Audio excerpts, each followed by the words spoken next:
सद्गुरुनाथ महाराज की जय। பொன்னு குருவாயூரப்பனே சரணம். நாராயண அகில குரு பகவன் நமஸ்தே. பகவானோட பரம கிருப்பையாலையும் இன்னைக்கு ஏகாதசியாக இருக்கிற இந்த நல்ல நேரத்தில் நம்மளோட பாவார்த்தம் இன்னும் கொஞ்சம் பார்க்குற ஒரு பாக்கியம் நம்ம எல்லாருக்கும். 2 தசகம் இதுக்கு முன்னாடி நம்ம பார்த்தோம். 2 தசகத்தில் பகவானோட முதல்ல நாராயண பட்டத்திரி எடுத்துக்கும் பொழுதே பகவானுடைய மகிமையை பற்றி ரொம்ப அழகாக முதல் தசகத்தில் சொல்லி விவரமாக சொன்னார் 10 ஸ்லோகங்களில். முன்னாடியே நம்ம பகவானுடைய பட்டத்திரியோட மகாத்மியத்தை பற்றியும் நம்ம முன்னாடி பார்த்தோம். குருவாயூரப்பனோட மகாத்மியத்தை பற்றியும் ரொம்ப அழகாக சொன்னார். அப்புறம் பகவானோட ரூப லாவண்யத்தில் லயிச்சு 2வது தசகத்தை 10 ஸ்லோகங்களில் ரொம்ப அழகாக எழுதினார். அதுக்கப்புறமா பகவானோட ரூபத்தில் லயிச்சதுக்கு அப்புறமா அவருக்கு எப்படி பகவானுடைய லக்ஷணம், அதாவது பக்தனுடைய லக்ஷணம் பகவான்கிட்ட எப்படி இருக்கணும் அப்படிங்கிறத 3வது தசகத்தில் ஒரு 10 ஸ்லோகத்தில் ரொம்ப அழகாக சொல்லியிருக்கார். இந்த முதல் 3 தசகம் அப்படிங்கிறது பாகவதத்தை சாரமாக எடுத்து பண்ணின பகவத் நாராயணியம் இல்லையா? ஸோ அதனால் பாகவத சாரமாக இருக்கக்கூடிய ஒரு முதல் ஸ்கந்தத்தை 3 தசகத்தில் ரொம்ப அழகாக, அதாவது 30 ஸ்லோகத்தில் பாகவதத்தினுடைய முதல் ஸ்கந்தத்தை இந்த 3 தசகத்தில் 30 ஸ்லோகத்தில் அவர் ரொம்ப அழகாக விவரணம் பண்ணியிருக்கார், ரொம்ப அழகாக எழுதியிருக்கார். இதுலேருந்தே நமக்கு அவருடைய பாண்டித்யம் எவ்வளவு பிரமாதமாக இருக்குங்கிறது புரியுறது.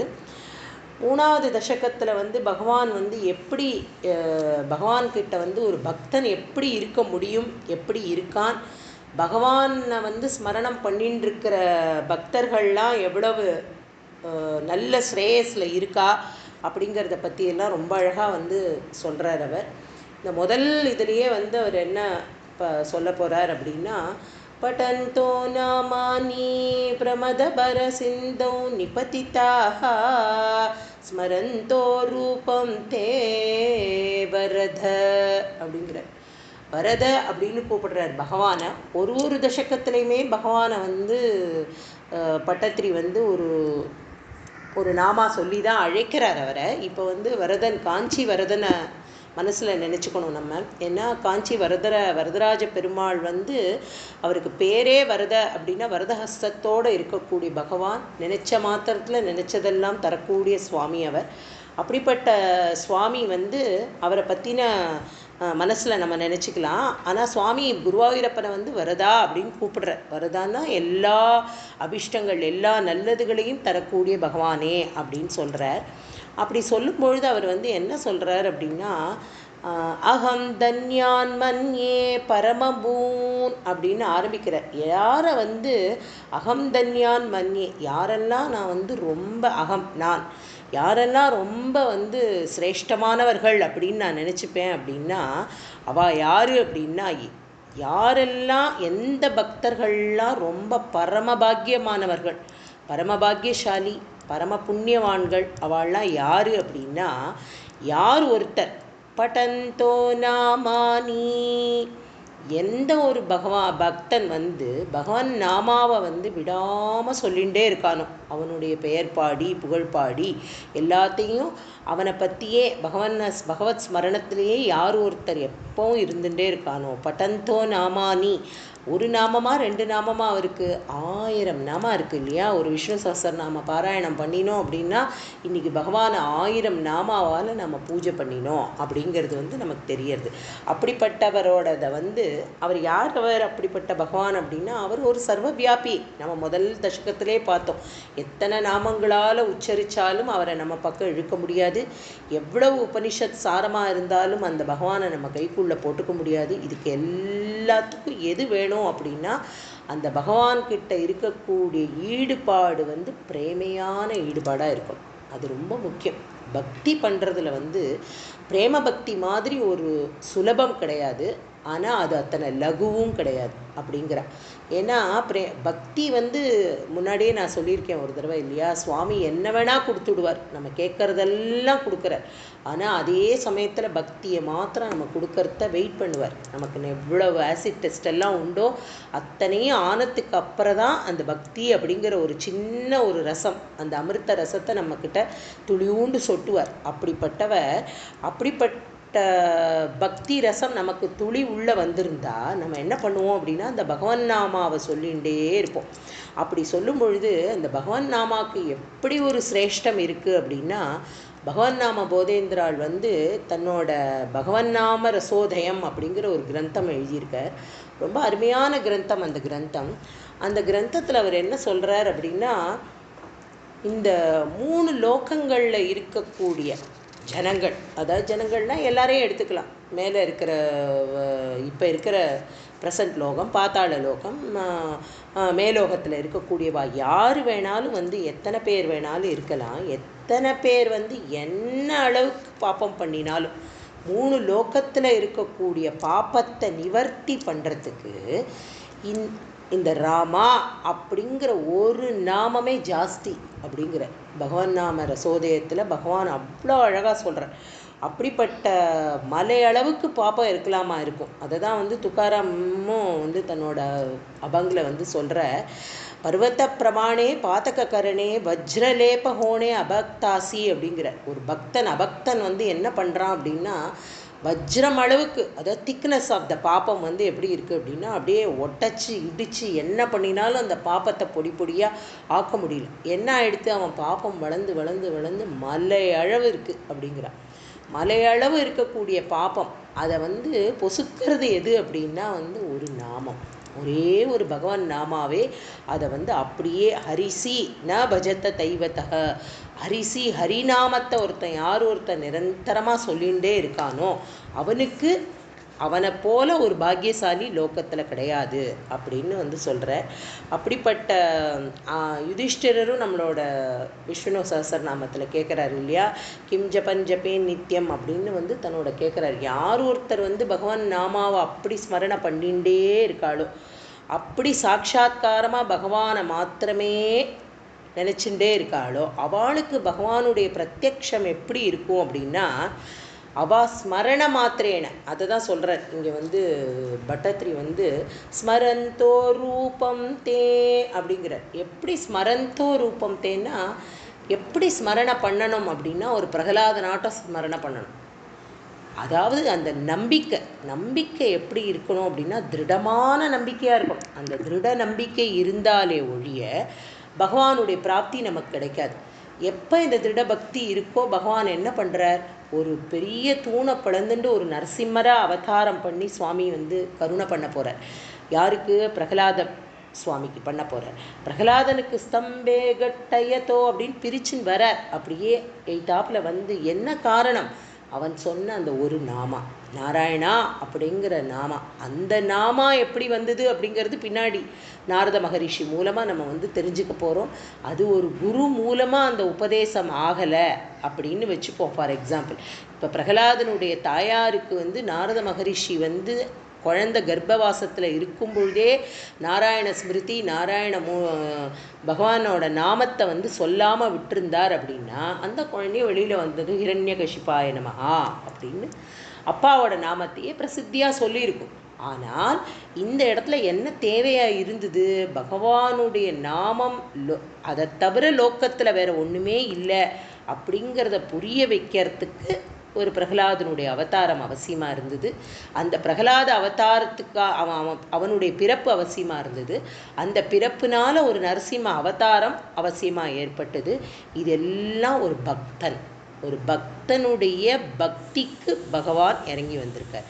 அதே மாதிரி திரௌபதி எத்தனை கஷ்டங்கள் வந்திருந்தாலும் தன்னோட 2 கையையும் தூக்கி கோவிந்தா கோவிந்தா கோவிந்தா அப்படின்னு அலறினப்ப எது கை கொடுத்தது, கிருஷ்ணர் எய்தாப்பில் வந்து நிற்கலை, வந்து நின்றுருக்கலாமே. அவர் அழகாக வந்து ஆன் த ஸ்பாட் வந்து எய்தாப்பில் நின்று எல்லாரையும் ஹதம் பண்ணி அந்த இடத்தையே ஒரு மாதிரி மாற்றி திரௌபதியை காப்பாற்றிருக்கலாம்.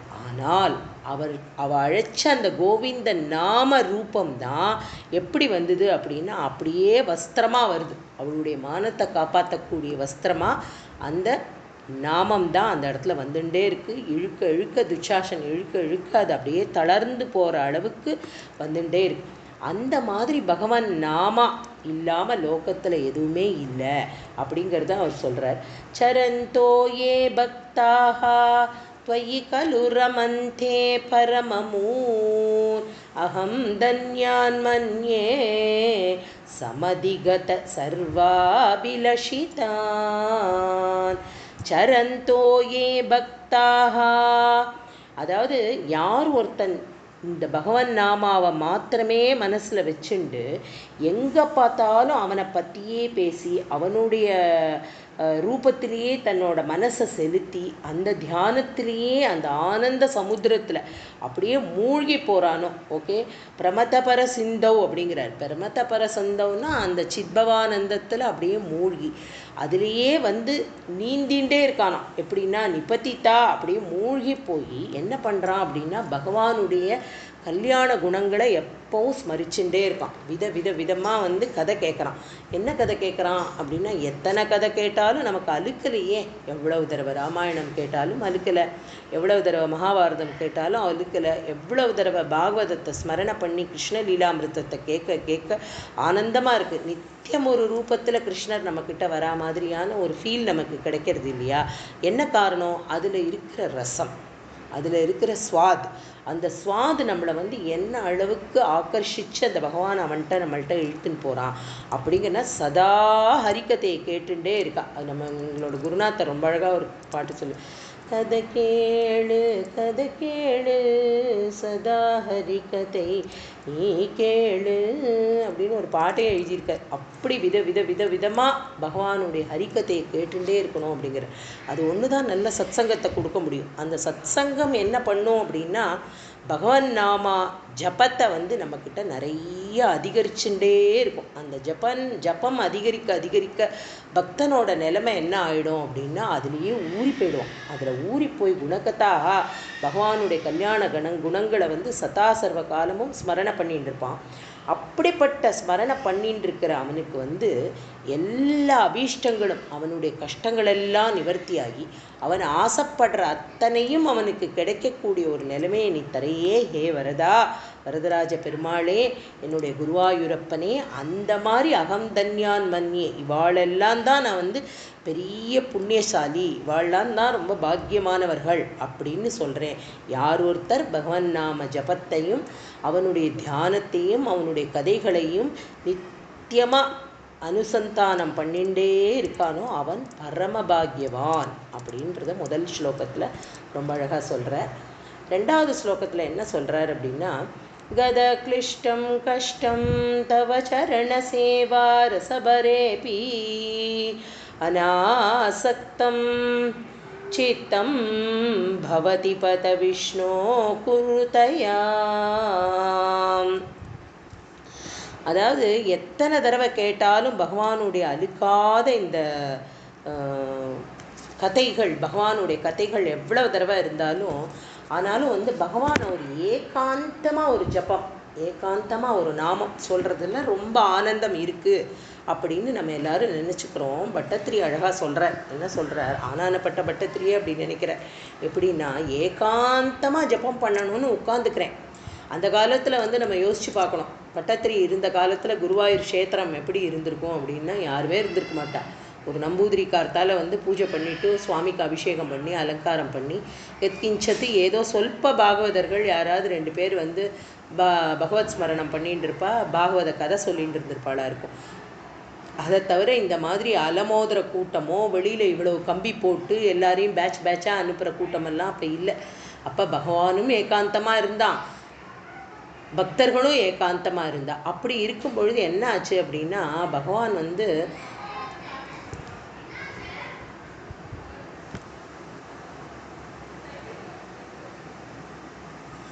பக்தர்கள் என்ன பண்ணுறா அப்படின்னா பகவான்கிட்ட எதுக்காப்புல உட்காண்டு பகவானை ஸ்மரணை பண்ணணும் அப்படின்னு ஆசைப்படுற தனியாக தான் இருக்கார். மனசு ஆனால் அதில் லயிக்கலையே அப்படின்னு கேட்குறார். ஏன் என்னோட மனசு உன்னோட சரணார விந்தத்தில் லயிக்காமல் போயிடுது? அது என்னத்தினால? கதக்லிஷ்டம் கஷ்டம், என்னோட கஷ்டம் என்ன மாதிரியான ஒரு கஷ்டமாக இருந்திருக்கு பாரு பகவானே. உன்னோட சரணார விந்தத்தில் நான் வந்தாலுமே உன்னை மாத்திரமே நான் ஸ்மரணை பண்ணிட்டுருக்கேன் அப்படின்னு நான் நினச்சிட்டுருக்கேன். உன்னை பக்தி பண்ணிட்டுருக்கேன். இந்த பக்தி தான் என்னோடது சிரேஷ்டம்.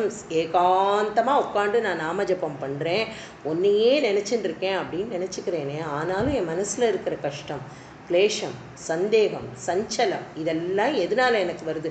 அனாசக்தம். எனக்கு ஸ்திரமாகவே இல்லையே. என் பக்தி உங்ககிட்ட ஸ்திரமாக இல்லையே.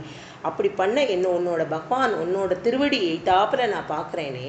உன் மனசுக்குள்ளே உன்னோட திருவடியை தியானம் பண்ணுறேன். என்னோட கண்களுக்கு உன்னோட முகம் மாத்திரம் பிரகாசமாக தெரியறதே.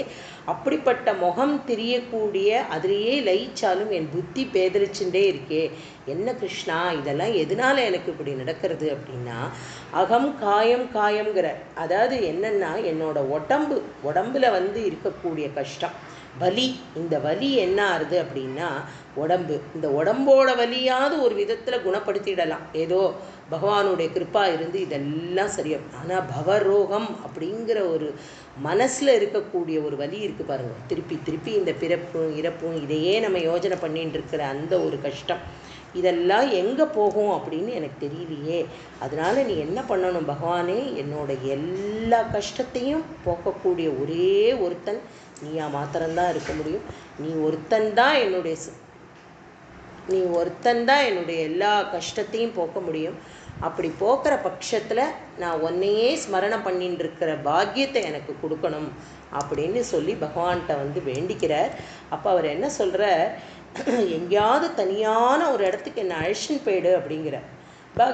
பவத் பாதாம்போஜ ஸ்மரண ரசிகோ நாமனிவகானகம் காயம் காயம் குஹச்சன விபத்ஸ்யாமி விஜனே.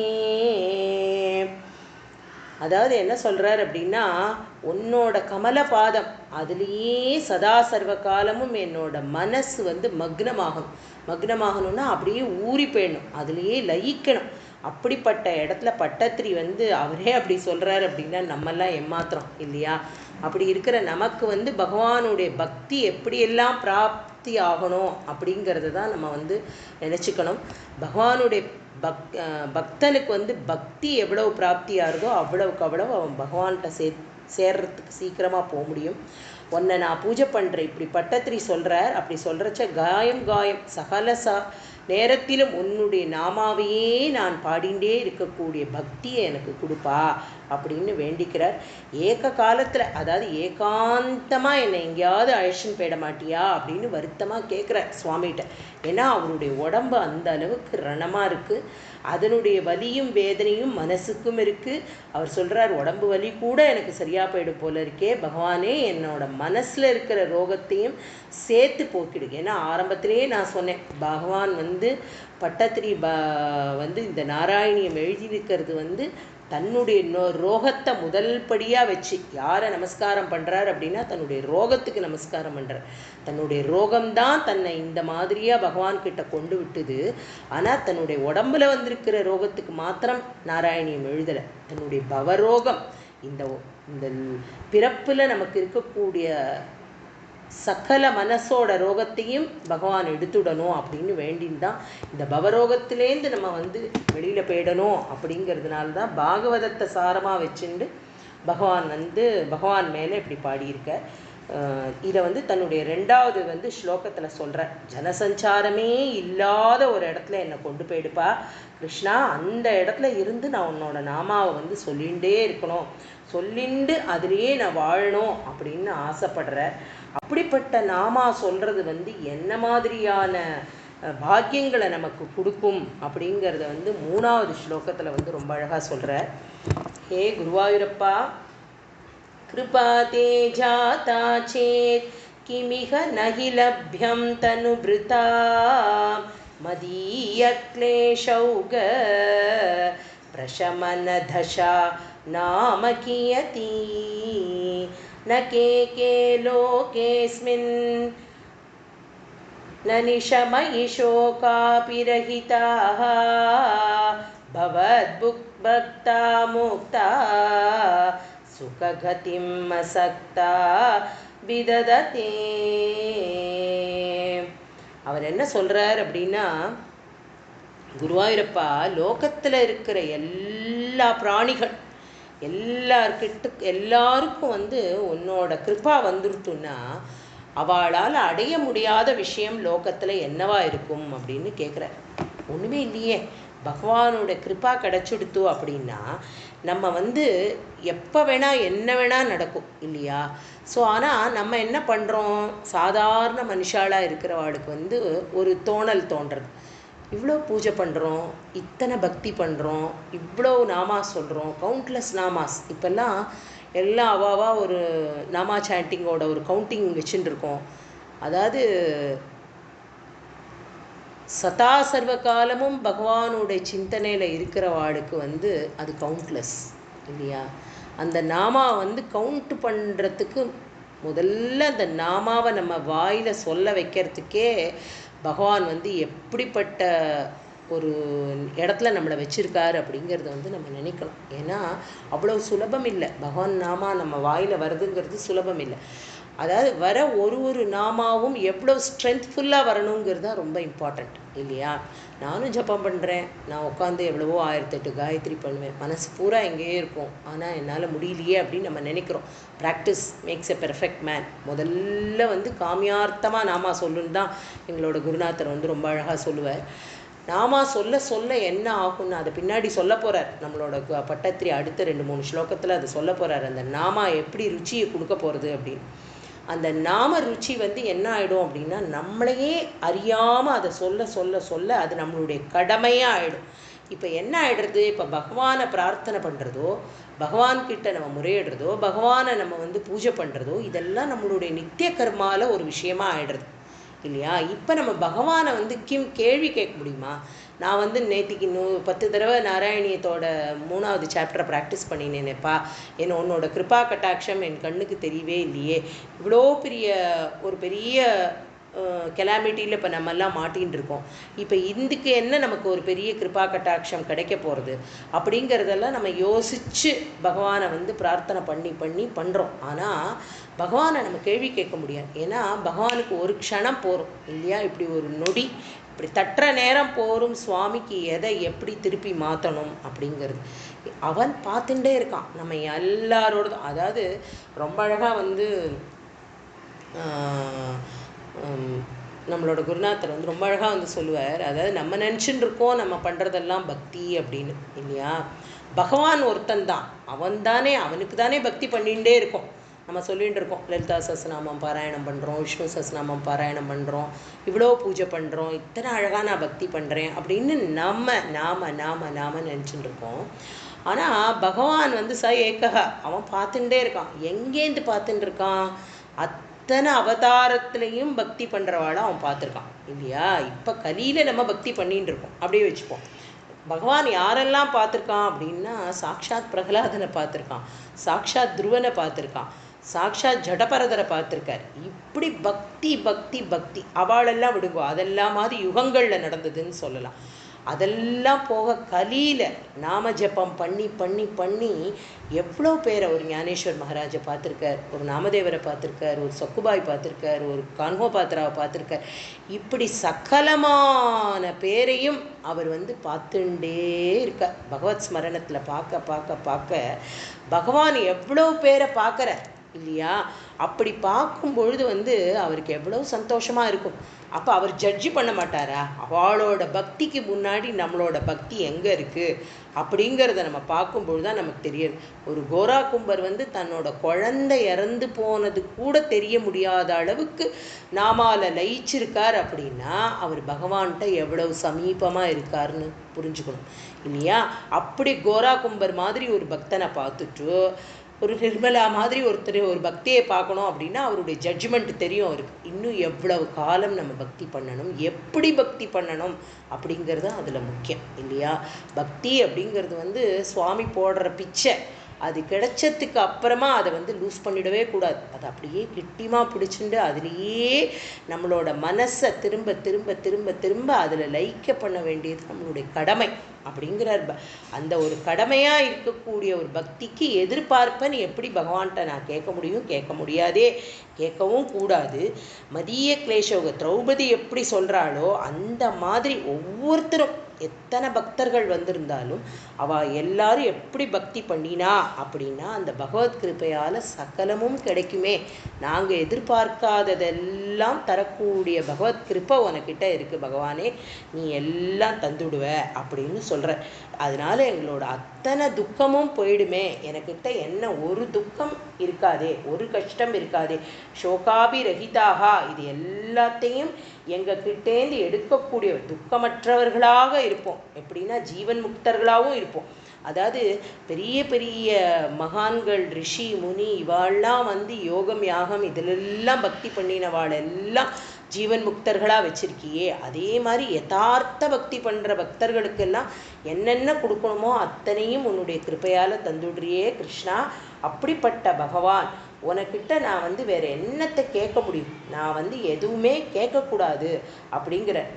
அதில் வந்து என்னென்னா இதில் எதுலேயுமே பகவானை வந்து அசக்தா, அதாவது ஜீவன் முக்தர்கள்லாம் என்ன பண்ணுறா அப்படின்னா பகவத் ஸ்வரூபம் சித்மயமாக இருக்கக்கூடிய இந்த ஸ்வரூபம் இது வந்து என்ன சொல்கிறது, அந்த எப்போவுமே நம்ம வந்து எல்லா ஸ்லோகத்தையும் முதல் ஸ்லோகத்தோட ரிலேட் பண்ணிகிட்டே இருக்கணும். அப்படி பண்ண பண்ண பண்ண அதோட சுவாது நமக்கு தெரிஞ்சிடும். இப்படி அவ்வியக்தமாக இருக்கக்கூடிய பகவான் சக்கல இடத்துலையும் வியாபிச்சிருக்கிற இந்த பகவான், அப்படிப்பட்ட பகவானை வந்து ஸ்மரண பண்ணுற ஜீவன் முக்தர்கள் கூட அவளும் கேட்க முடியாதான். அவளும் வந்து பகவானே நீ எனக்கு கிருப்பை பண்ணலையான்னு கேட்க முடியாது. ஏன்னா அவளையே அந்த ஸ்திதியில் வச்சிருக்கார் சுவாமி. ஒரு பக்தனை பக்தி பண்ணுற ஸ்திதியில் வச்சிருக்கிற பகவான்கிட்ட என்ன கேட்க முடியும்? எதுவும் கேட்க முடியாது. சக்கலத்தையும் அள்ளித்தரக்கூடிய பகவானா அவனே இருக்கானே அப்படின்னு வந்து ரொம்ப அழகாக சொல்கிற. 3வது ஸ்லோகத்தில் இந்த அழகாக சொல்கிற.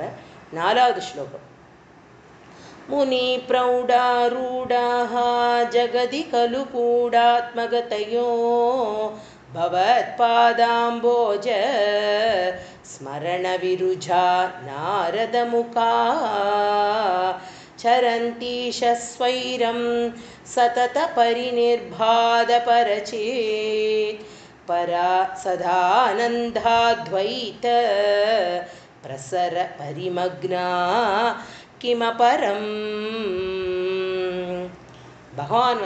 பகவானை இந்த இடத்துல எப்படி அட்ரஸ் பண்ணுறார் குருவாயூரப்பன் அப்படின்னா, ஹே ஈஷா அப்படின்னு கூப்பிடுற. ஈஷா அப்படிங்கிறதுக்கு என்ன அர்த்தம் அப்படின்னா வந்து சகலத்தையும் தன்னோட கட்டுப்பாட்டில் வச்சுட்டு இருக்கக்கூடிய பகவானே அப்படிங்கிற. எல்லாம் அவனுடைய கிருபா, அவனுடைய கட்டாட்சத்தினால தான் இது வந்து இத்தனையும் நடக்கிறது. அப்படி இருக்கிறச்ச இதை வந்து பகவான் பக்தியை வந்து எப்படி பரப்பரா, யார் மூலமாக பகவானுடைய பக்தி தெரிய போகிறது அப்படின்னா சாக்ஷாத் தேவரிஷியாக இருக்கக்கூடிய நாரதரை முன்னாடி வச்சு தான் பகவத் பக்தியை பற்றியே சொல்கிறேன்.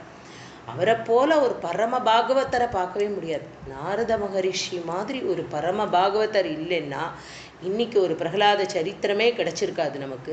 இன்றைக்கி நம்ம கையில் பாகவதம், ஸ்ரீமத் பாகவதம் அப்படிங்கிறதே இருந்திருக்காது. வியாசரோட மனசில் இருக்கிற கிளேஷத்தை போக்கி எத்தனையோ கிரந்தங்கள் பண்ணியிருந்தாலும் என் மனசு இன்னும் ஒரு சின்ன சஞ்சலத்திலேயே இருக்கே அப்படின்னு நினச்சின்னு இருக்கும் பொழுது நாரத மகரிஷி சொல்கிறார், எல்லாம் பண்ணிட்டே நீங்கள் எல்லாத்துக்கும் வியாக்கியானம் பண்ணியிருக்கேள், உபனிஷத் சாரம் எல்லாத்துக்கும் வந்து நீங்கள் வந்து இது பண்ணியிருக்கேள். இருந்தாலும் பகவானுடைய கல்யாண குணங்களை மாத்திரமாக, அதாவது பகவத் ஸ்வரூபம் அந்த சாட்சா்காரம், அதனால பக்தர்களுக்கு என்ன அவசியம் அப்படிங்கிறத வந்து பண்ணலை. அப்படிங்கிறதுனால தான் உங்களுக்கு இந்த கிளேஷமாக இருக்கும். அப்படிப்பட்டவர் நீங்கள் வந்து 18வது புராணமாக இருக்கக்கூடிய ஸ்ரீமத் பாகவதத்தை அருளி செய்யறதுக்கு சாக்ஷாத் நாரத மகரிஷியால் மாத்திரம்தான் முடிஞ்சுது. அவர் இல்லாட்டி இன்றைக்கி நம்ம கையில் ஸ்ரீமத் பாகவதம் இல்லை. ஒரு ராமாயணம் எடுத்துட்டோம் அப்படின்னாலும் அவர் இல்லாமல் இல்லை. ஒரு வால்மீகிக்கு வந்து ராமா அப்படிங்கிற ஒரு ராமநாமத்தினுடைய சாரமாக அவரை வந்து ஆக்கினது ஒரு வால்மீகி மகரிஷி வந்து. அப்படி வந்து அவர் வந்து ஒரு வேடனாக இருந்தவர், வெறும் ஒரு திருடனாக வாழ்ந்துட்டு இருந்தவர், எல்லாரையும் கொள்ளையடித்தவர் வாயில் வந்து ஒரு ராமன் நாமத்தை கொண்டு வந்து அதன் மூலமாக ஒரு ராமாயணத்தை எழுத வைக்க முடியும் அப்படின்னா அது சாக்ஷாத் நம்மளுடைய நாரத மகரிஷியால் தான் முடியும். இந்த இடத்துல அவர் வந்து ஒரு பெரிய குரு அப்படிங்கிற ஒரு கட்டாட்சத்தில் தான் நம்ம அவரை முன்ன வச்சு பார்க்கணும். அப்படி பாகவத மகாத்மியத்திலேருந்து அவர் வந்து நாரத மகரிஷியோட கதை தான் பாகவத மகாத்மியம், பின்னாடி சொல்கிறேன், பாகவத மகாத்மியத்தில் ஆரம்பமாகுது. அப்படிப்பட்ட பல ரிஷிகள் வந்து என்ன பண்ணுறா அப்படின்னா கூடாத்ம கதையோ அப்படிங்கிற, கூடாத்மன்னா சூக்ஷ்மம், அதாவது ஹிடன்னு சொல்கிறோம் இல்லையா, அதாவது மறைத்து வைக்கக்கூடியதுன்னு ஒரு வார்த்தை சொல்கிறா. அது என்ன அர்த்தம் அப்படின்னா, அதாவது பகவான் வந்து சகல வியாபி அப்படிங்கிற ஒரு ஆத்ம ஞானம் உள்ளவா என்ன பண்ணுறா அப்படின்னா அதை வெளியில் சொல்ல மாட்டா. பெரிய பெரிய ஞானிகள் நேற்றுக்கு இன்ஃபேக்ட் சொல்லணும் ஸ்மரிச்சுக்கணும்னு நினச்சேன், நேற்றுக்கு கிளாஸில் வந்து மிஸ் பண்ணிட்டேன் நான், ரொம்ப வருத்தமாக இருந்தது. அப்புறமா தோணித்து நேற்றுக்கு சதாசிவ பிரம்மேந்திராளோட அதிஷ்டான தினம் நேற்றுக்கு அவரோடது. சதாசிவ பிரம்மேந்திராள் மாதிரி ஒரு பெரிய யோகி மகான் கலியில் பார்க்கவே முடியாது அப்படிங்கிறா, பெரிய மகான் யோகி. அவர் எப்படி அப்படின்னா சதா சர்வ காலமும் பகவத் ஸ்மரணத்திலேயே இருக்கிறவர். அப்படி பகவத் ஸ்மரணத்திலே இருந்தவருக்கு என்ன அப்படின்னா லோக்கத்தில் இருக்கக்கூடிய எதுவுமே அவருக்கு பிடிபடலை. அவருக்கு வந்து என்ன அப்படின்னா ஒரு சித்ஸ்வரூபமாக இருக்கக்கூடிய அவதூத சுவாமிகளாக தான் இருந்தார் அவர். அப்படிப்பட்ட அவதூத சுவாமிகளாக இருந்தவரை வந்து லோக சஞ்சாரி, இப்படி எல்லா இடங்களுக்கும் போவார், எங்கே இருக்கார் என்ன பண்ணுறாருன்னு தெரியாது. ஒரு சமயம் அவர் வந்து கும்பகோணத்தில் வந்து காவேரியில் ஸ்நானம் பண்ண போயிட்டு இருக்கும்பொழுது வெள்ளத்தில் அடிச்சுன்னு போய் காவேரியிலேருந்து தூக்கி வெளியில் போட்டு அது மேலே அப்படியே மணலெல்லாம் மூடிடுத்தோ பார்த்தா உள்ளுக்குள்ளே ஆத்ம சித்த ஸ்வரூபமாக பகவான் உள்ளே இருக்கார். ஜனங்களுக்கு எத்தனை மாத காலமாச்சு எத்தனை காலமாச்சுன்னு தெரியல, மண்ணெல்லாம் அள்ளி வாரி இறைச்சி எல்லாத்தையும் ஒதுக்கும் பொழுது பார்த்தா எங்கேயோ ஒரு இடத்துல அடிபட்டு கொஞ்சம் ரத்தம் வெளியில் வரதை பார்த்து ஊர் ஜனங்கள்லாம் அரண்டு போய்டுறா. அரண்டு போய் பார்த்தா சஞ்சாரி லோக சஞ்சாரியாக இருக்கக்கூடிய சாக்ஷாத் சதாசிவ பிரம்மேந்திரால் அப்படியே மணலெல்லாம் தட்டிண்டு அப்படியே கிளம்பி போயிட்டே இருக்கார். அப்படிப்பட்ட சுவாமிகள் அவர். அவர் வந்து நாங்கள்லாம் பிறந்த ஊர் வந்து புதுக்கோட்டை, ரொம்ப அருமையான ஒரு ஸ்தலத்துலேருந்து நாங்கள் வந்திருக்கோம் அப்படிங்கிறதுக்கு வந்து நமஸ்காரம் பண்ணிக்கணும். ஏன்னா அந்த காடுகளெல்லாம் சஞ்சாரம் பண்ணியிருக்கார் சாக்ஷாத் சதாசிவ பிரம்மேந்திரா. அவர் வந்து தன்னோட மௌனத்தை கலைக்கவே இல்லை. அவரோட மௌனமாக இருக்கும் பொழுதே வந்து ஒரு ராஜா வந்து அவருடைய கையை வெட்டுறான். இந்த மாதிரி என்ன அவருக்கு வந்து சித்தப்பிரஜையே இல்லாமல் இப்படி அவதூதராக இப்படி ரோட்டில் திரிஞ்சுட்டு இருக்காரே அப்படின்னு சொல்லி அவருடைய கையை வெட்டுறான். அந்த கையை வெட்டின ஸ்மரணை கூட அவருக்கு இல்லை, மனசு பகவான் நாமாவை சொல்லிட்டு போயிட்டே இருக்குது. அப்படிப்பட்ட சிதானந்த ஸ்வரூபியாக இருக்கக்கூடிய பகவானாக இந்த சாக்ஷாத் சதாசிவ பிரம்மேந்திராள் மனசில் யாருடைய மேலே பக்தி இருந்தது அப்படின்னா கிருஷ்ண பக்தி தான் இருந்தது. அவருடைய பிரபல்யமான பாடல்கள்லாம் உண்டு. மானச சஞ்சரரே அப்படின்னு இருக்கிற பாட்டில் வந்து அவர் வந்து சொல்கிறார், யாரை நினச்சி பாடுறாரு அது அப்படின்னா சாக்ஷாத் கிருஷ்ண பகவானை ஒரு மயில் பீலியை வச்சுண்டு இத்தினூண்டா இருக்கியே, அந்த மயில் பீலியில் என்னோட மனசு லயிக்கணும் அப்படின்னு பாடுறார். என்னோட சஞ்சாரமான இந்த மனசு போய் அதில் லயிக்கணும் அப்படின்னு பாடுறார். மானச சஞ்சரரேன்னு அவருடைய பெரிய பிரபல்யமான ஒரு பாடல் அது. அப்படிப்பட்ட பகவான்கிட்ட வந்து சதாசிவ பிரம்மேந்திராள்கிட்ட வந்து ஞான உபதேசம் வாங்கிக்கணும் அப்படின்னு ரொம்ப முயற்சி பண்ணுறார் புதுக்கோட்டையோட தொண்டைமான் மகாராஜா. ஆனால் அவர் வந்து பேசலை, மௌனமாக இருக்கார். மணலில் எழுதி காமிக்கிறார் அந்த மகா மந்திரத்தை. அதை வந்து ஸ்மரிச்சுக்கிறார் யார், தொண்டைமான். ஸ்மரிச்சுட்டு அந்த மணலை அப்படியே அள்ளி தன்னுடைய வஸ்திரம் பீதாம்பரத்தில் வந்து கட்டிண்டு போய் அதுக்கு ஒரு ஸ்வர்ண பீட்டை மாதிரி ஒன்று பண்ணி அதில் அந்த மணலை வச்சு நித்திய பூஜை பண்ணிட்டு இருக்கா. இன்றைக்கும் அந்த மணலும் சதாசிவ பிரம்மேந்திராளுக்கு உள்ள ஒரு இடமும் வந்து திருக்கோகரணம் அப்படிங்கிற ஒரு கோவிலில் வந்து பண்ணியிருக்கா. நெரூரில் அவருக்கு சமாதி ஆகியிருக்கு. அதே மாதிரி அவர் வந்து அவரால் அந்த இன்னைக்கு இவ்வளோ பெரிய ஒரு வைரஸ்னால் நம்மெல்லாம் தாக்கப்பட்டிருக்கோமே, அந்த காலத்தில் வந்து ஒரு காலரா அப்படிங்கிற ஒரு பெரிய நோய் கிராமத்துல எல்லாம் ஜாஸ்தியாக இருந்தது. அப்போ யாருக்கும் எதுவும் தெரியல. எல்லா ஜனங்களும் சதாசிவ பிரம்மேந்திராவை அவர் பார்த்து அவருடைய கட்டாட்சம் பட்டா அவளுக்கு வந்து அப்படிப்பட்ட ஒரு அனுபவம் எல்லா ஜனங்களுக்கும். ஆனால் அறியாத வயசு கிராமத்துலலாம் என்ன தெரியும் அவளுக்கு? பக்தி பண்ணணுமா இல்லை சுவாமியை பூஜை பண்ணணுமா, இதெல்லாம் அந்த ஞானம் அவசியம் இல்லைங்கிறார் இல்லையா? அந்த ஞானம் நமக்கு வந்து எல்லாம் தெரியுங்கிற ஞானம் அவசியமே இல்லை. நமக்கு எல்லாம் தெரிஞ்சிருந்தாலும் நம்ம பகவான் இடத்துல சரணாகதி அப்படிங்கிற அந்த ஞானம் வரணும். அதுதான் ரொம்ப இம்பார்ட்டன்ட். அப்படி இருக்கிற சதாசிவ பிரம்மாந்திராள்கிட்ட போய் ஜனங்களெல்லாம் கேட்குறா, இந்த மாதிரி ஒரு பெரிய ஒரு கொடிய நோய் வந்துருட்டே, இதுலேருந்து நாங்கள் எப்படி மீள போகிறோம் அப்படின்னு கேட்கும் பொழுது சாக்ஷாத் சதாசிவ பிரம்மேந்திராள் வந்து அங்கே இருந்த ஒரு பெரிய புத்தில் கை வச்சு அப்படி பிரார்த்தனை பண்ணினது தான் இன்றைக்கி நம்மளோட புன்னைநல்லூரில் இருக்கக்கூடிய மகாமாரியம்மன் கோவில். அவ்வளோ பெரிய புத்தில் சுவாமியை பார்த்துருப்பேள் எல்லாரும். அப்படிப்பட்ட சதாசிவ பிரம்மேந்திராவை வந்து ஸ்மரிக்கிற ஒரு பாக்கியம் நேற்றுக்கே பண்ணியிருந்துருக்கணும். பரவாயில்ல, இன்றைக்கி வந்து நினச்சிட்டே இருந்தேன் இன்றைக்கி மறக்காமல் அவரை ஸ்மரிக்கணும்னு.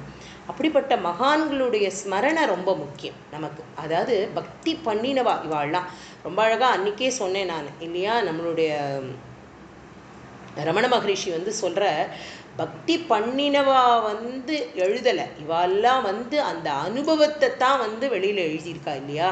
அந்த அனுபவத்தை தான் இவாள்லாம் பகிர்ந்துட்டு இருக்கா. அந்த மாதிரியான ஒரு சாட்சாத்காரத்தை பார்த்த சுவாமி அவர். அப்படிப்பட்ட ஒரு பகவானை வந்து நம்ம இன்றைக்கி ஸ்மரிச்சுக்கிறோம். எதுக்கு நான் இங்கே சொல்ல வந்தேன் அப்படின்னா, பகவத் பாதாம்போஜ கஷ்டம் போக என்ன வழி உண்டு அப்படின்னு தான் பார்க்கணுமே தவிர மேலே மேலே மேலே எனக்கு கஷ்டம் கஷ்டம் கஷ்டம் அப்படின்னு சொல்லின்னு இருக்கிறதுல பிரயோஜனமே இல்லை. அந்த கஷ்டம் தீர்றதுக்கு என்ன வழி அப்படின்னா, பகவானை பஜனை பண்ணுறது, பகவானை வந்து ஸ்மரிச்சுக்கிறது, பகவானை சாட்சாத்காரம் பண்ணின பக்தர்கள், பெரிய ஞானிகள், யோகிகள் இவாளெல்லாமும் ஸ்மரணை பண்ணணும் அப்படிங்கிறா. அவளெல்லாமும் ஸ்மரிச்சுட்டே இருக்கணும். அந்த மாதிரி ஸ்மரிச்சுன்னு இருக்கிறவாளுக்கு எல்லாருக்கும் என்ன அப்படின்னா, இவாள்லாம் உன்னோட சரணத்தில் சேவை பண்ணிகிட்டே இருக்காளே கிருஷ்ணா, உன்னோட சரணமாகவே இவா யோஜனை பண்ணிட்டு இருக்கிறதுனால இவாளுக்கு என்ன பெரிய கஷ்டம் இருக்குது. ரொம்ப அருமையான ஸ்லோகம் இது. என்ன கஷ்டம் இவாளுக்கெல்லாம் வந்துட போகிறது? எந்த கஷ்டமே இவாளுக்கு வரலையே. அப்படி இருக்கும் பொழுது என்ன ஒரு ஸ்வரூபத்தில் இவா வந்து தன்னோட மனசை வந்து லயிக்க விடுறா அப்படின்னா, சதானந்த அத்வைத ஸ்வரூபம் அப்படிங்கிற. அதாவது இந்த இடத்துல ரொம்ப அழகாக வந்து ஆதிசங்கர பகவத் பாதாளையும் நம்ம அன்றைக்கி வந்து அவருடைய இதை அன்றைக்கி நினச்சிட்டோம் இல்லையா? ஆதிசங்கர பகவத் பாதாளும் நம்மளோட பாஷ்யக்காரரான ராமானுஜரும் வந்து சின்ன ஒரு வேறுபாடுன்றதை வந்து ரொம்ப அழகாக வந்து எடுத்து காட்டியிருக்கார். நம்மளோட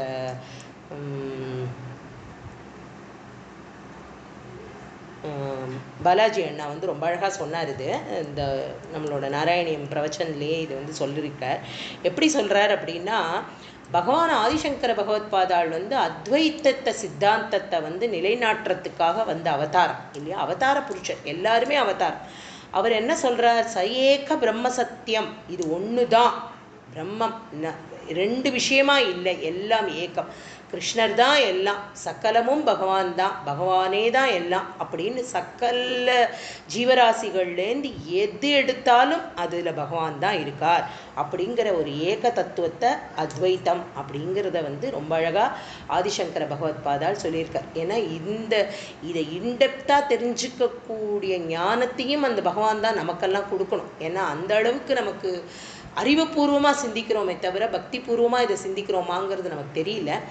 அப்படி இருக்கிறதுக்கு வந்து அதையே வந்து அத்விதீயம்னு அழகாக வந்து நம்மளுடைய ராமானுஜர் பாஷ்யக்காரரான ராமானுஜர் வந்து சொல்கிறார்.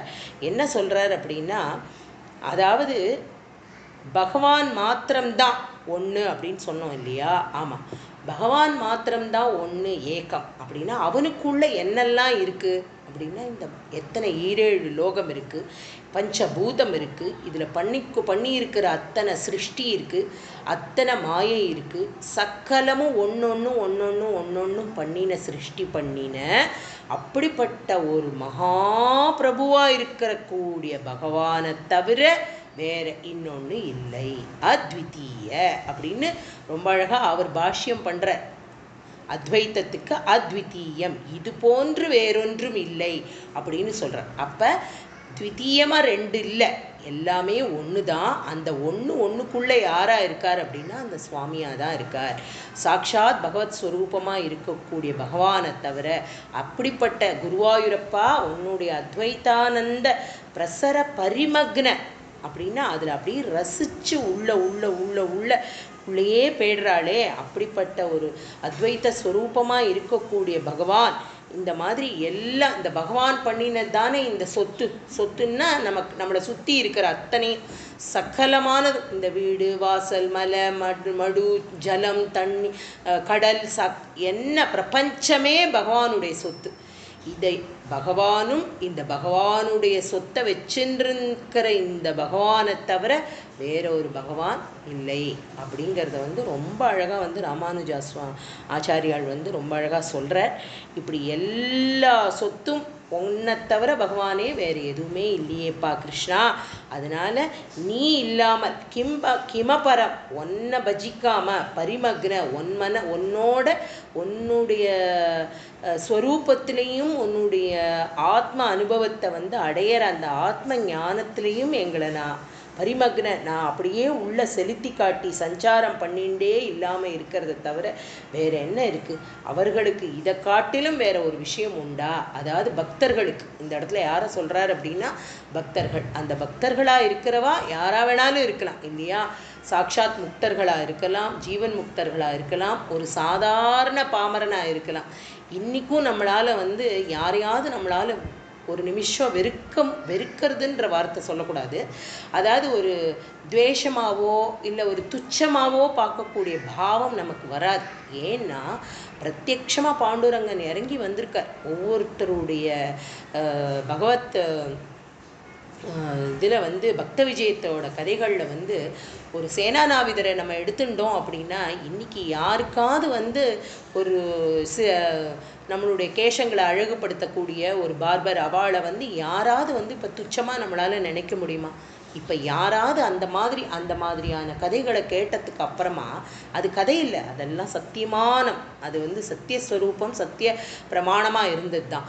அப்படி ஒன்றுமே இல்லை. நம்ம நாமதேவர் ஒரு தையல்காரர் இல்லையா, துணி தைக்கிறவர் இல்லையா? அவர் என்ன சொல்கிறார் அப்படின்னா ஒரு நூலிலையும் நான் என்னோட நாமாவை சொல்லி தைக்கிறேங்கிறார். அப்படின்னா நமக்கு யாராவது டெய்லரிங் வேலை பண்ணுறவாளை பார்த்தா ஒரு துச்சமான தொழில்னோ இல்லை இவ யாருன்னோ நமக்கு நினைக்க தோணுமோ? அவளுக்குள்ளெல்லாம் சாக்ஷாத் பாண்டுரங்கன் இருக்காங்கிற ஒரு வேகம் தான் நமக்கு வரும் இல்லையா? அப்படி பக்தி பண்ணியிருக்கா அவள்லாம். அந்த மாதிரியான பக்தர்களுக்கெல்லாம் இறங்கி வரக்கூடிய குருவாயூரப்பா, ஹே ஈஷா, எல்லாத்தையும் உன்னோட கட்டுப்பாட்டில் வச்சுட்டு இருக்கிறவன் நீ. அப்படி இருக்கிறவனை பார்த்து எங்களுக்கு வேற என்ன வேணும்? இதை தவிர இதை மாத்திரமே அள்ளி கொடுக்கக்கூடிய பகவானா நீ இருக்கியே அப்படின்னு சுவாமிகிட்ட 4வது பாடலில் சொல்கிற. அடுத்த 5வது இதில் என்ன கேட்குறார் அப்படின்னா, நான் பண்ணுற பகவத் பக்தி நான் நினச்சின்னு இருக்கேனே கிருஷ்ணா, இதுதான் நான் பண்ணுற பக்தி, இதுதான் நான் பண்ணுற பக்தின்னு ஒரு பக்தியை நினச்சின்னு இருக்கேனே, அந்த பக்தி எப்படி இருக்கணும் அப்படின்னா பரிபூர்ணமாக இருக்கணும். அந்த பக்தி கொஞ்சமான சித்திக்கணும் கிருஷ்ணா. உன்னை நினச்சி நான் சொல்லக்கூடிய இந்த பக்தி கொஞ்சம் சித்திக்கணும் அப்படிங்கிற. எப்போ சித்திக்கும் அப்படின்னா பவத் பக்தி ஸ்பீதா பவது மம சைவ பிரசமயே தசேஷக்லேஷௌகம் நகலு ஹிருதி சந்தேக கணிகா நச்சேத்வியாசஸ்யோக்திஹி தவச்ச வச்சனம் நைகமவச்சோ பவேன்மித்யாரத்யா புருஷவச்சன பிராயமகிலம். இப்படிப்பட்ட பக்தி என்ன பண்ணும் அப்படின்னா, நான் பண்ணுற என்னோட பக்தி சித்திக்கணும் அப்படின்னு ஆசைப்படுறேன். என்ன மாதிரி சித்திக்கும் அப்படின்னா, இந்த பக்தி என்னோட கஷ்டங்களை எல்லாம் போக்கிடும். அப்படிங்கிறதுல எனக்கு ஏதானும் கொஞ்சமான சந்தேகம், நக்லேஷௌகம் அப்படிங்கிற ஏதானும் துளி சந்தேக கணிக்கா, இதில் கொஞ்சமான எனக்கு சந்தேகம் வருமா? வரக்கூடாது. ஏன்னா எப்படி சந்தேகம் வரக்கூடாது அப்படின்னு சொல்கிறான்னா, பாகவத மகாத்மியத்தில் பக்தி தேவி பக்தியை இந்த இடத்துல அதான் சா அப்படின்னு போடுறாரு இல்லையா? சா அப்படின்னா அது ஃபீமேல் ஜெண்டர். அதுக்கு சொல்கிற என்ன சொல்கிறார் அப்படின்னா, பக்தி வந்து ஒரு பெண்மையானவளாக வந்து அவளை வந்து காட்டுறார். இந்த இடத்துல என்ன காட்டுறார் அப்படின்னா, பக்தி தேவி வந்து என்ன பண்ணுறா, தன்னோட 2 குழந்தைகளான ஞானம் வைராக்கியம் கலியில் பக்தி பார்க்க போகிறா. யாரை பார்க்க போகிறா அப்படின்னா, யமுனா தீரத்தில் வந்து நாரத மகரிஷிகிட்ட வரா. யாரை அழிச்சுன்னு வரா அப்படின்னா, தன்னுடைய பக்தியோட 2 குழந்தைகளாக இருக்கக்கூடிய ஞானம் வைராக்கியம் இவா 2 பேரையும் அழிச்சுன்னு வரா பக்தி தேவி. அந்த 2 குழந்தைகளும் எப்படி இருக்குன்னா, அவளுக்கு வந்து சக்தியே இல்லை. ஞானத்துக்கும் வைராக்கியத்துக்கும் சக்தி இல்லை. பக்தி மாத்திரம் கொஞ்சம் இருக்குது. பக்திக்கு வந்து கொஞ்சம் ஓரளவு இந்த 2 குழந்தைகளையும் தூக்கிட்டு வர அளவுக்கு அவளுக்கு ஒரு புஷ்டி இருக்குது உடம்புல. அவளை கூட்டின்னு வந்து பார்த்தா, யாருமா நீ அப்படின்னு நாரத மகரிஷி கேட்குறாரு. அவரால் கண்டுபிடிக்கவே இல்லை. ஏன்னா பக்தி அவ்வளவு க்ஷீணமாகிடுதான் கலியில். அப்படி க்ஷீணமாக இருக்கா பக்தி. இப்போ பக்தி வந்து அழறா. என்ன சொல்கிறா அப்படின்னா, உங்களாலேயே என்னை கண்டுபிடிக்க முடியலன்னு சொல்கிறேளே, இவா 2 பேரும் யாருன்னு உங்களுக்கு தெரியறதா? இவா தான் ஞானமும் வைராக்கியமும் அப்படிங்கிற என்னோட 2 குழந்தைகள். இவா 2 பேரையும் புஷ்டியாக்கணும் அப்படின்றதுக்காக இந்த பக்திங்கிற தாயார் வந்து என்ன பண்ணுறா அப்படின்னா, வந்து கேட்குறா, சொல்கிறா. அப்போ வந்து தான் எங்கேருந்தெல்லாம் தன்னுடைய பயணம் எப்படி இருக்குது, பக்தியோட பயணம் எப்படிலாம் இருக்குன்னா, நான் முதல்ல வந்து திராவிட தேசம் அப்படின்னா நம்மளுடைய தமிழ்நாடு, அங்கேருந்து தான் என்னோடய பக்தி முதல்ல கிளம்பித்து. அங்கேருந்து தான் என்னுடைய பிரயாணம் ஆரம்பிச்சுது. அங்கே தான் நான் பிறந்தேன். ஆனால் என்னோடய குழந்த பருவம் எங்கே இருந்தது அப்படின்னா ஆந்திர தேசத்தில் இருந்தது. யௌவன பருவமாக ஆகும் பொழுது நான் வந்து மகாராஷ்டிரா மாநிலத்தில் வந்துட்டேன். அங்கேருந்து இப்படியே நகர்ந்து இது என்ன அர்த்தம்னு சொல்கிறேன். இது அப்படியே நகர்ந்து அதுக்கப்புறமா குஜராத்தில் போய் குர்ஜத்தி அப்படிங்கிற குஜராத்தில் போய் என்னுடைய பக்தி வாசமாயிடுத்து. ஆனால் இப்போத்த கலியில் என்ன ஆயிடுத்துன்னா, என்னோடய பக்தி இப்படி க்ஷீணமாயிடுத்தே அப்படின்னு சொல்லி பக்தி தேவி அவர்கிட்ட சொல்கிறா. என்ன அப்படின்னா, அந்த காலத்தில் வந்து எவ்வளவு பாஷ்யக்காரர்களும் எவ்வளவு பகவானுடைய பக்தியை பிரச்சாரம் பண்ணக்கூடிய பெரிய பெரிய மகான்கள்லாம் அவதரித்த இடம் நம்மளோட தமிழ்நாடாகட்டும், ஆந்திர மாநிலமாகட்டும், கர்நாடகமாகட்டும், மகாராஷ்டிராவாகட்டும், இங்கெல்லாம் வந்து பக்தி வளர்ந்துட்டு இருந்த காலம். அதெல்லாம் போக அந்த காலத்தில் நான் சொல்கிறேன். அப்படி இருக்கிறதுல இப்போ பக்தி இப்படி க்ஷீணமாயிடுதே அப்படிங்கும் பொழுது பகவான் வந்து என்ன சொல்கிறார், நாரத மகரிஷி வந்து என்ன சொல்கிறார் அப்படின்னா, பக்திக்கு வந்து ஞான வைராக்கியம் புஷ்டியாக ஆகிறதுக்கு எதை கையில் கொடுக்குறார் அப்படின்னா, ஸ்ரீமத் பாகவதத்தை கொடுக்குறார். அந்த பாகவதத்தை வந்து பக்தி ஸ்மரண பண்ண பக்தியோட பாகவதத்தை ஸ்மரண பண்ண என்ன கிடைக்கும் அப்படின்னா, ஞானமும் வைராக்கியமும் நமக்கு சித்திக்கும். அந்த ஞான வைராக்கியம் இல்லாத ஒரு பக்தியே இல்லை. பிரேமை இல்லாத ஒரு பக்தியே இல்லை அப்படிங்கிறா. இது எல்லாருக்கும் பக்தி பண்ணிட்டு இருப்பா, பூஜை பண்ணுவா, சக்கரம் பண்ணுவா. யாராவது ஒரு நிமிஷம் பெல் அடித்தா போய் சல்லுன்னு விழுவா வாழ்கிட்ட. அதுக்கு பேர் பக்தியா? அவசியமே இல்லை அந்த பக்திங்கிறார் சுவாமி இல்லையா? அப்படிப்பட்ட பக்தி அவசியம் இல்லை. பிரேமை இருக்கணும். எதில் பார்த்தாலும் பகவத் ஸ்வரூபத்தையும் அந்த சாட்சாத்காரத்தையும் உணரக்கூடியதாக இருக்கணும் நம்மளுடைய பக்தி. அந்த பக்தியை யார் லபிக்க முடியும் நமக்கு?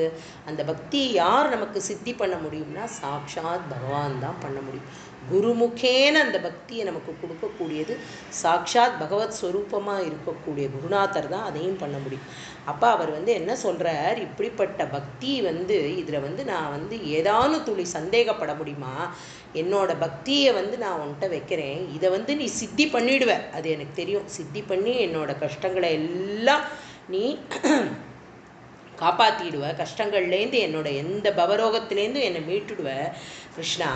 ஆனால் இது வந்து நான் எப்படி வந்து சொல்லணும் அப்படின்னா, இதை வந்து நான் சரியாக சொல்லலைன்னு வச்சுக்கோங்க.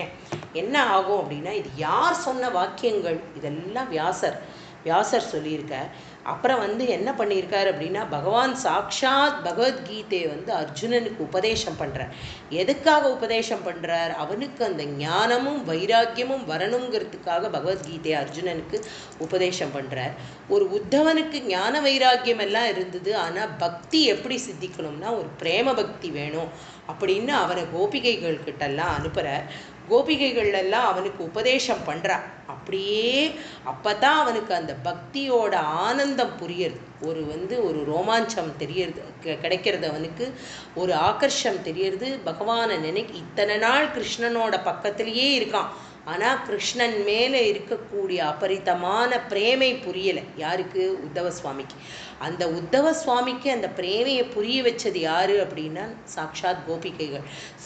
சாக்ஷாத் கோபிகைகள் யாருன்னா ஒவ்வொருத்தரும் உபனிஷத வாக்கியம் அப்படிங்கிறா.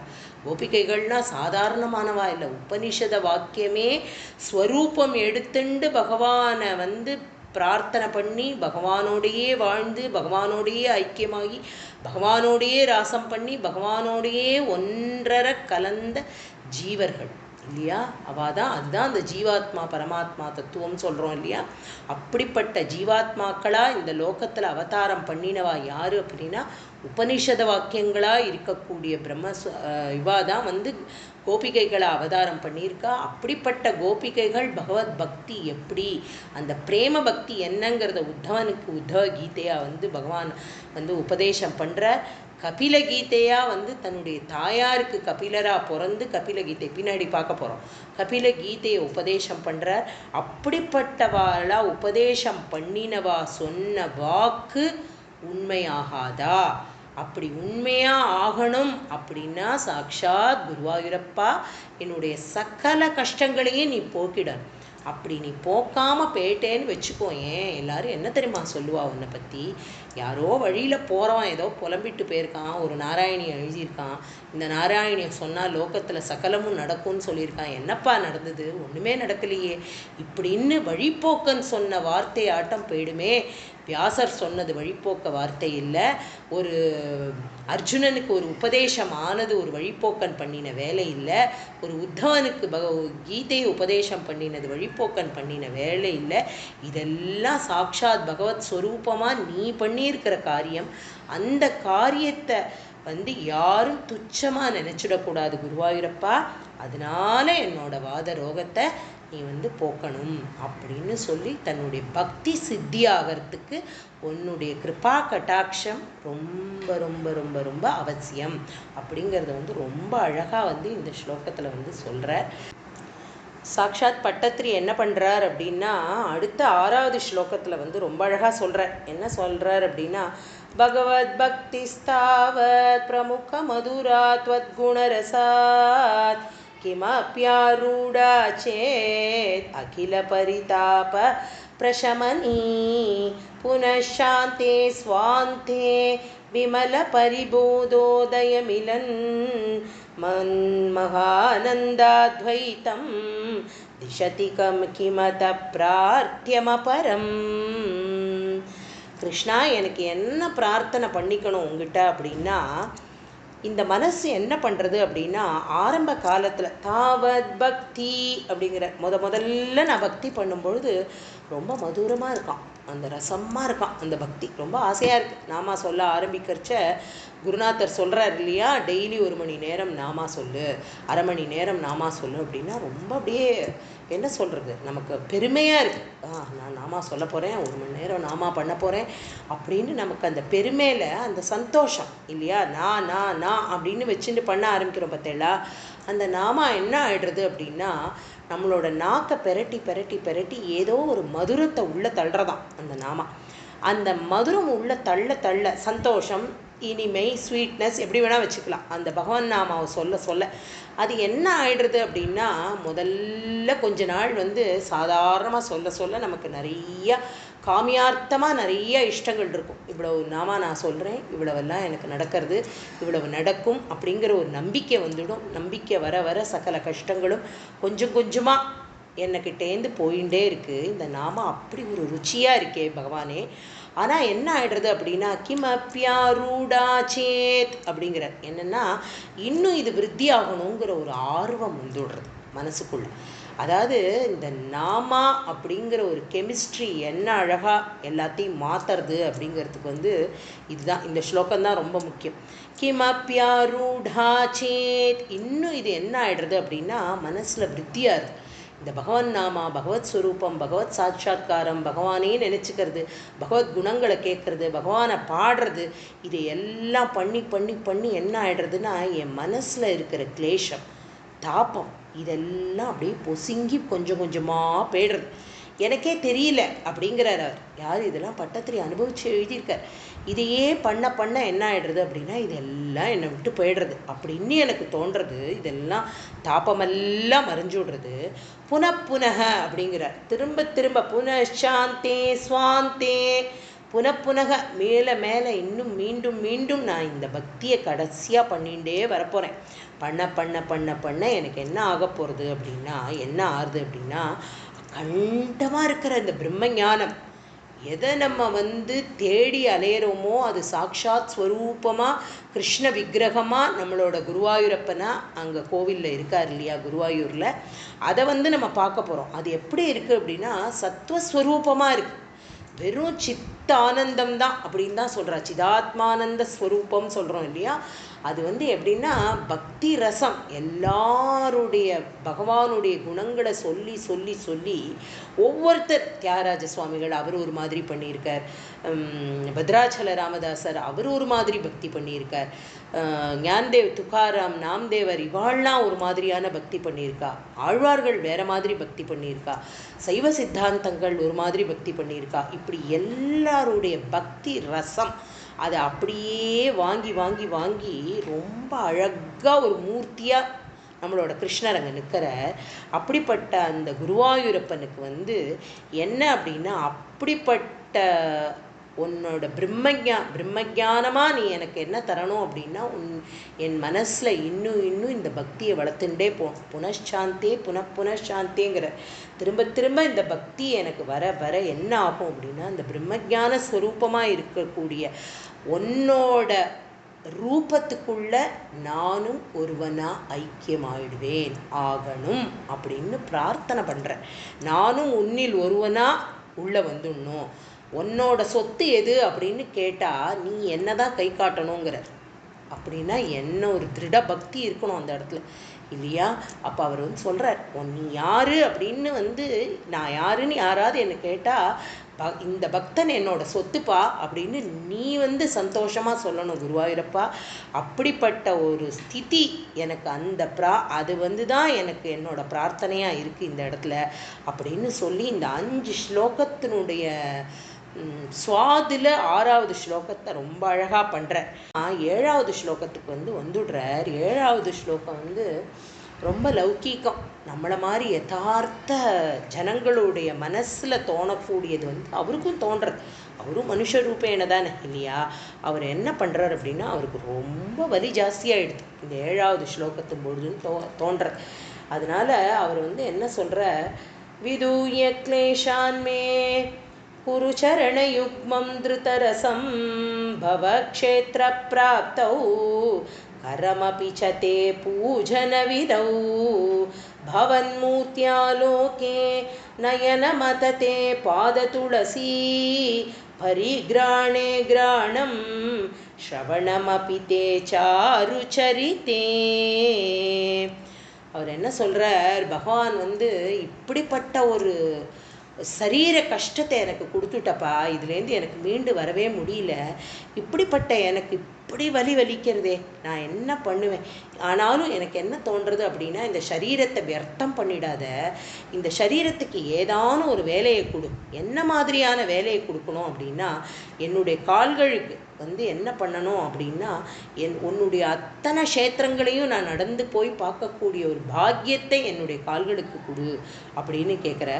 அதுக்கப்புறம் கரமபிச்சதே பூஜன விதம், இந்த 2 கைகள். ஏன்னா இப்போ இந்த ஸ்திதி இந்த 7வது ஸ்லோகம் 3வது ஸ்கந்தத்தில் அவர் எழுதும்பொழுது அவருடைய ஸ்திதி எப்படி இருந்தது அப்படின்னா, அவருடைய எந்த அங்க அவயமும் வேலை செய்யலை, எல்லாமே பேரலைஸ்டாக இருக்குது அவருக்கு. அவருடைய சித்தமும் முகமும், அந்த முகத்தில் இருக்கிற 2 கண்கள், வாயில் இருக்கிற நாமா, வாயால் அவர் சொல்லக்கூடிய இந்த நாமா எழுதக்கூடிய ஸ்லோகம், இதுதான் அவருடைய பிரஜையில் இருக்குது. பாக்கி எல்லாம் மரத்து போய் அப்படி கட்டையாக இருக்குது. அவருக்கு வலி வலியில் துடிச்சு போய் அவர் என்ன சொல்கிறார், இதெல்லாம் வச்சு நான் என்ன பண்ண போகிறேன் இந்த உடம்பு உனக்கு உபயோகமாக இருக்க வேண்டாமா கிருஷ்ணா? இந்த கை கால்களுக்கு வந்து உன்னை தேடி தேடி தேடி உன்னோட அத்தனை க்ஷேத்திரத்துலேயும் போய் உன்னை நமஸ்கரிக்கணும் அப்படிங்கிற சாஷ்டாங்க நமஸ்காரம் பண்ணக்கூடிய ஒரு பாக்கியத்தை எனக்கு கொடு. இந்த கைகள் வந்து உன்னோட உருவத்துக்கே, உன்னுடைய ஸ்வரூபத்துக்கே, உன்னுடைய சித்திரப்பட்டத்துக்கே, உன்னுடைய கிரந்தத்துக்கே நான் வந்து பூஜை பண்ணுற மாதிரி இந்த கைகளை வந்து எனக்கு பண்ணு. கை கொட்டி தாளம் போட்டு உன்னை பஜனை பாடுறக்கூடிய ஒரு பாக்கியத்தை எனக்கு கொடுக்கணும் நீனு. என்னுடைய கண்கள் வந்து என்ன பண்ணணும் அப்படின்னா, சதா சர்வ காலமும் என்னோட சிந்தனையில் உன்னோட ஸ்வரூபம் இருக்கணும் அப்படிங்கிற. என் கண்ணை மூடினா அந்த கண்கள்லேருந்து ஒரு ஆனந்த பாஷ்பம் வரணும். அந்த ஆனந்த பாஷ்பம் எதை பார்த்து வரணும்னா உன்னுடைய ஸ்வரூபத்தை பார்த்து வரணும் அப்படிங்கிற. சாக்ஷாத் உன்னோட ஸ்வரூபம் என்னுடைய கண்ணு முன்னாடி எப்பவும் இருக்கணும். அதுலேருந்து கண்களை பார்த்து பார்த்து அதில் நான் லயிக்கணும்.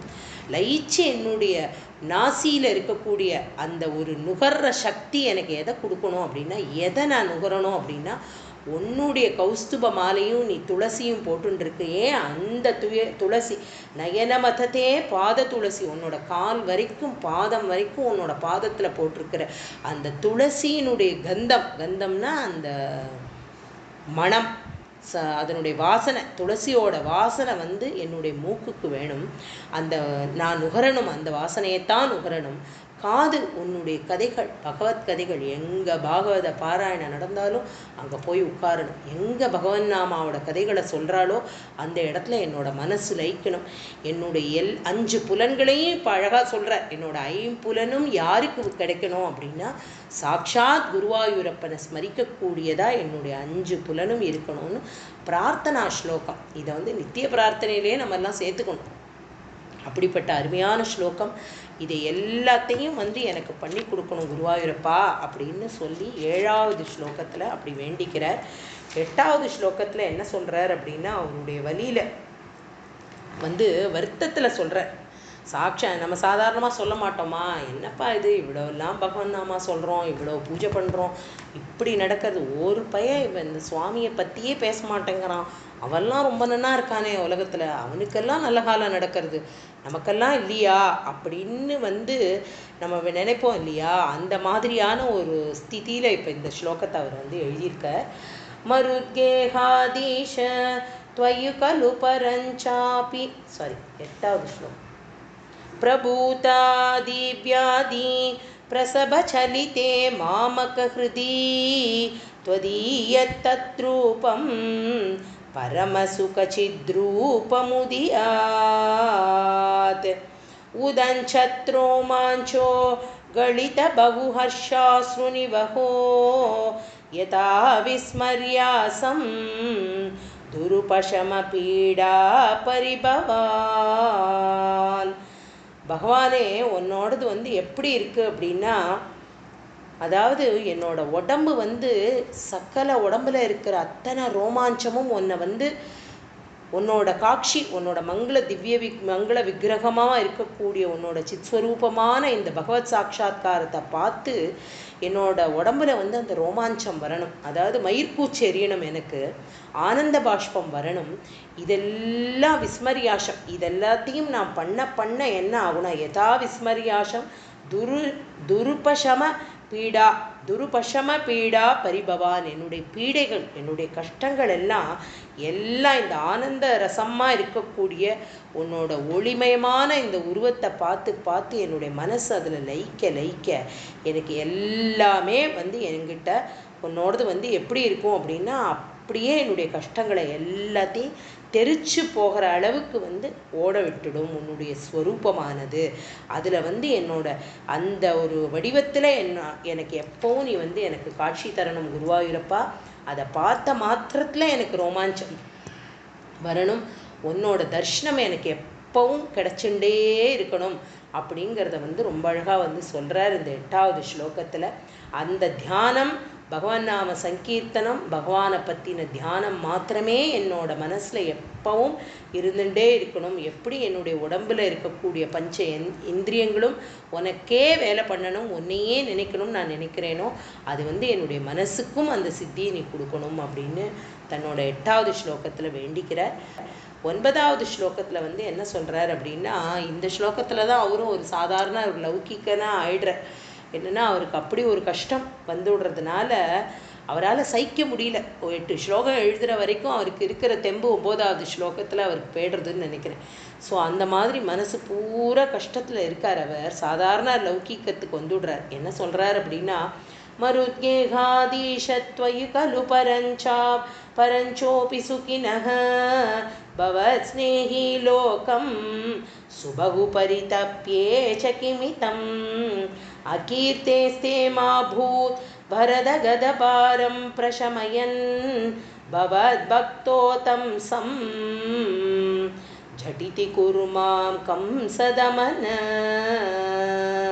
மருத்கேகாதீஷா அப்படின்னா குருவாயூரப்பா, பவத் என்ன பண்ணுறா அப்படின்னா, கலும் பராஞ்சோபி சுகினக அப்படிங்கிற உன்னை பற்றி கொஞ்சம் கூட ஒரு ஸ்ரத்தை இல்லை ஜனங்களுக்கு. அப்படிப்பட்டி உன்னை பற்றி ஒரு பகவத் ராமாவையோ உன்னோட பகவத் ஸ்வரூபத்தையோ ஒரு பிரமாதமான ஒரு பூஜையோ இதெல்லாம் எதுவும் பகவத் தியானமே இல்லாதவன் அவனுக்கெல்லாம் உன்னோட கிருப்பா, அவனெல்லாம் நீ சௌக்கியமாக வச்சிருக்கியப்பா. ஆனால் பகவத் ஸ்நேகி உன்னை ஸ்நேகமாக நினச்சின்னு இருக்கிற எனக்கு என்ன வந்து என்ன பண்ணுற அப்போ நம்ம நினைப்போம் இல்லையா, சாதாரணமாக ஒருத்தன் வந்து என்னமோ சொல்கிற மாதிரி பகவத் பக்தியே இல்லை ஆனால் அவன் ஓஹோன்னு இருக்கான். நம்ம இவ்வளோ விழுந்து விழுந்து சுவாமியை நமஸ்காரம் பண்ணுறோம், இவ்வளோ பூஜை பண்ணுறோம், இவ்வளோ புனஸ்காரம் பண்ணுறோம், இவ்வளோ நாமா சொல்கிறோம், எல்லாம் பண்ணியும் நமக்கு பகவானுடைய கிருப்பா கிடைக்கலையே அப்படின்னு வருத்தப்படுறோம் இல்லையா. அந்த ஒரு வருத்தத்தை இப்போ இங்கே அவர் வந்து தன்னோட ஸ்லோகத்தில் வந்து சொல்கிறார். ஒன்னையே ஸ்நேகிக்கிற எனக்கு வந்து இப்படிப்பட்ட ஒரு கஷ்டத்தை கொடுத்துட்டியேப்பா. நான் என்ன பண்ணுறேன் அப்படின்னா, எப்போவுமே வந்து இந்த பரிதப்பையே அப்படிங்கிற தன்னோட தப்பியேச்ச கிமிதம் எப்போ பார்த்தாலும் எனக்கு வந்து இந்த தாபம் இருந்துகிட்டே இருக்கே. ஆனால் நீ என்ன பண்ணுற, பகவானுக்கு வந்து பக்தர்களுக்கு வந்து அருமையாக உன்னோட கீர்த்தி எப்படி பெருசாக தெரியறது அப்படின்னா, பகவான் பக்தர்களுக்கு வந்து அவள் கேட்குறத எல்லாத்தையும் வரதா அப்படிங்கிற வரதன்னா அவள் நினச்சே பார்க்காத விஷயத்தை போலும் நீ வந்து அவளுக்கு கொடுத்து விடுற, அவளுக்கு வந்து கிருப்பா பண்ணுற. அப்படி கிருப்பா பண்ணுற பகவானாக நீ இருக்கிறவன் வந்து யார் அப்படின்னா, கம்சனை வந்து நிகிரகம் பண்ணின பகவான் நீதானே அப்படின்னு அவர்கிட்ட கேட்குறார். கம்சனையே அழித்து அவனை ஒரு கதியில் கொடுத்துருக்கியே, அப்படிப்பட்ட பகவான் நீ என்னோட வியாதியையும் போக்க மாட்டியா? என்னோட வியாதி ஜட்டித்தின்னா உடனே என்னோட வியாதியை உடனே போக்கக்கூடிய சாமர்த்தியம் உன் ஒருத்தனுக்கு தான்ப்பா இருக்குது. அப்படிப்பட்ட ஒன்றை வந்து கம்சனையே வதம் பண்ணின பகவானே குருவாயூரப்பா அப்படிங்கிறச்ச குருவாயூரப்பன் தலையசைக்கிறான். கம்சனை வதம் பண்ணினது நான் தான் அப்படிங்கிறதுக்கு சாட்சாத் ஸ்வரூபமாக பகவான் வந்து தலையசைச்சு வந்து சொல்கிறாராம். அதை பார்த்த உடனே அப்படி ஒரு சந்தோஷம் வந்துடுறது நம்மளோட பட்டத்திரி சொல்கிறார், இதெல்லாம் ஒன்றுமே இல்லை என்னோட வலின்னு இப்போ புரியுறது எனக்கு. ஆனாலும் என் மனசு வந்து சாதாரண ஒரு லௌகீக வாழ்க்கையில் இருக்கக்கூடிய எனக்கு வந்து அப்படி தோன்றது. என்ன தோன்றது அப்படின்னா, பக்தியே பண்ணாதவெல்லாம் ரொம்ப பிரமாதமாக இருக்கானே, எனக்கு போய் இப்படி ஒரு கஷ்டத்தை கொடுத்துட்டியேன்னு நான் நினைக்கிறேன். அப்படி நினைச்சாலும் வரதா, நீ வந்து கிருப்பா பண்ணக்கூடிய பகவானாக இருக்கிறதுனால என்னுடைய எல்லா கஷ்டங்களும் உனக்கு ரொம்ப துச்சம். நிமிஷ நேரத்தில் ஜட்டித்தி உடனே நீ வந்து அதை எல்லாத்தையும் தீத்துடுவியே. கம்சனை வதம் பண்ணின கிருஷ்ணனான குருவாயூரப்பனே நீதானா அப்படின்னு கேட்கறதுக்கு ஆமாம்னு அவர் வந்து தலையசைக்க தன்னோட 10வது ஸ்லோகத்தில் வந்து தீர்மானமாக சொல்கிறார். என்ன சொல்கிறார் அப்படின்னா, கிமுக்தைர் பூயோபிஹி தவகி கருணா யாவதுதியாத் அகம் தாவத்தேவ பிரஹித விவிதார்த்த பிரலபிதः புரக்லுப்தே பாதே வரத தவ நேஷ்யாமி திவசாத் யதா சக்தி வியக்தம் நதி நுதி நிஷேவா விரச்சயன். அப்போ அவருக்கு தெரிஞ்சு போய்டுறது, இனிமேல்லாம் பகவான்கிட்ட கொட்டி கொட்டி கொட்டி என்னோட கஷ்டம், நான் இப்படி இருந்தேன், இப்படி இருக்கணும், இப்படி இருக்காமல் போயிட்டேன், இப்படி ஒன்றை நினச்சிண்டேன், இப்படி எனக்கு கிருப்பா பண்ணலையே, என்ன எப்போ பார்த்தாலும் பகவான்கிட்ட அழுதுண்டேவா இருக்கக்கூடாதுங்கிறார். இருக்க போகிறதில்ல அப்படின்னு ஒரு பிரமாணம் எடுத்துக்க போகிறேன் அப்படிங்கிற என்ன சொல்கிறார் அப்படின்னா, குருவாயூரப்பா உன்னை இனிமே சொற்களால் இதெல்லாம் சொல்லி சொல்லி சொல்லி ஒரு பிரயோஜனம் இல்லைன்னு புரிஞ்சு போயிடுது எனக்கு. உன்னுடைய கருணா இனிமே நான் என்ன பண்ண போகிறேன் அப்படின்னா, என்ன டிசைட் பண்ணிட்டேன் அப்படின்னா, இனிமே இந்த இந்த தசகத்துக்கு அப்புறம் இனிமே நான் என்னுடைய கஷ்டங்களை எங்கேயுமே உன்கிட்ட சொல்ல போகிறதில்ல. ஏன்னா உன்னுடைய கருணா கட்டாட்சம் எனக்கு என் மேலே பட்டுடுத்து, இந்த பக்தன் மேலே பட்டுடுத்து. பட்டத்துக்கு அப்புறமா நான் என்ன பண்ணணும் அப்படின்னா, உன்னுடைய கருணையை மாத்திரம்தான் இனிமேல் நான் பேசணும், என்னுடைய கருணையை மாத்திரம்தான் நான் சொல்லணும். உன்னை மாத்திரமே பஜிக்கணும். உன்னோட மூர்த்தி உன்னுடைய சரணத்திலேயே எத்தனை நமஸ்காரம் என்னால் எத்தனை நமஸ்காரம் பண்ண முடியுமோ அத்தனை நமஸ்காரம் உனக்கே பண்ணணும். உன்னையே ஸ்துதி பண்ணணும், உன்னையே ஆராதிக்கணும். தவனேஷ்யாமி திவசான் அப்படிங்கிற என்னென்னா, இதை விட்டு வேறு எதுவுமே எனக்கு வேண்டாம் அப்படிங்கிற மாதிரி சொல்கிற. உன்னை தவிர வேறு எதையும் எனக்கு இல்லை. இந்த புலம்பலை இனிமேல் நான் பண்ண போகிறதில்ல.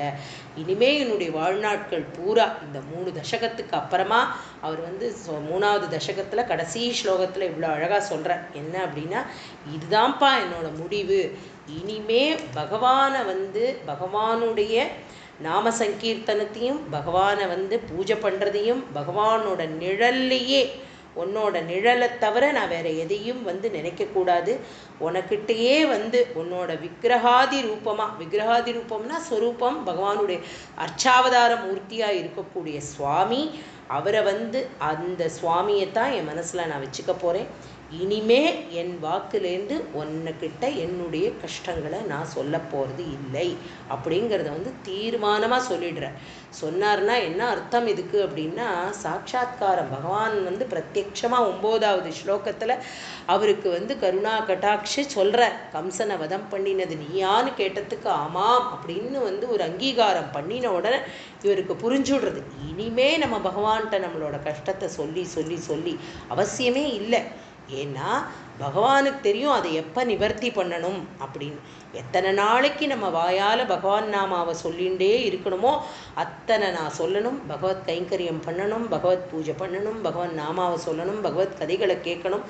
பகவானையே ஸ்மரித்து ஸ்மரித்து ஸ்மரித்து என்னோட காலம், இனி வரும் காலம் பூரா உன்னுடைய நாமாவை மாத்திரம்தான் நான் ஜபிச்சுட்டே இருக்க போகிறேன் அப்படிங்கிறதோட தன்னுடைய 3வது தசகத்தில் 10 ஸ்லோகத்தில் சாட்சாத் குருவாயூரப்பனை தன்னோட கண்ணுக்கு எய்தாப்பில் தரிசனம் பண்ணி அவரை ஸ்மரிச்சுக்கிற பட்டத்தில். கோபிகா ஜீவனஸ்மரணம் கோவிந்தா கோவிந்தா. சத்குருநாத மகாராஜ் கி ஜெய்.